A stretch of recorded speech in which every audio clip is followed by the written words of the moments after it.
بسم الله الرحمن الرحيم إنا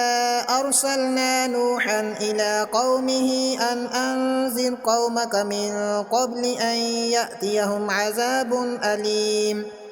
قال يا قوم إني لكم نذير مبين أن اعبدوا الله واتقوه وأطيعون يغفر لكم من ذنوبكم ويؤخركم إلى أجل مسمى إن أجل الله إذا جاء لا يؤخر لو كنتم تعلمون قال رب إني دعوت قومي ليلا ونهارا فلم يزدهم دعائي إلا فرارا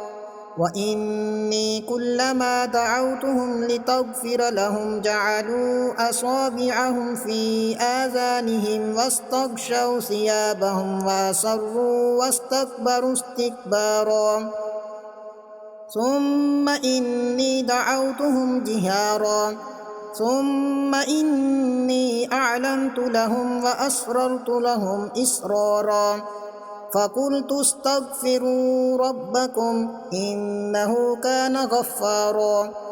يرسل السماء عليكم مدرارا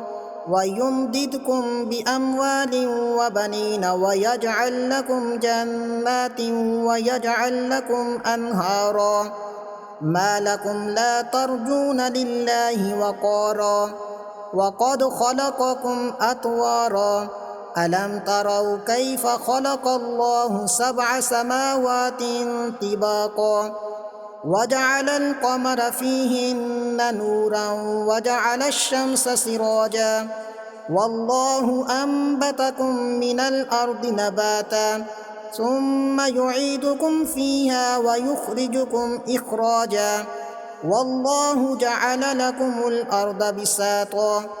لتسلكوا منها سبلا فجاجا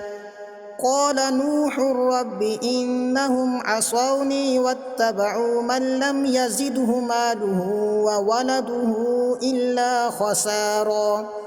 ومكروا مكرا كبارا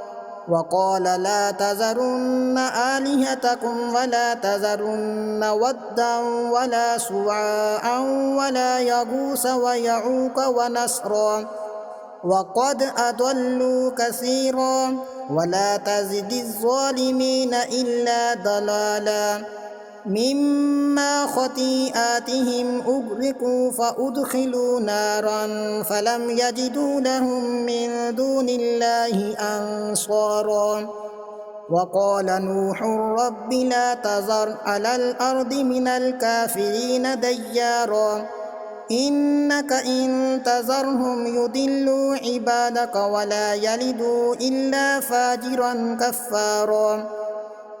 رب اغفر لي ولوالدي ولمن دخل بيتي مؤمنا وللمؤمنين والمؤمنات ولا تزد الظالمين إلا تبارا صدق الله العظيم.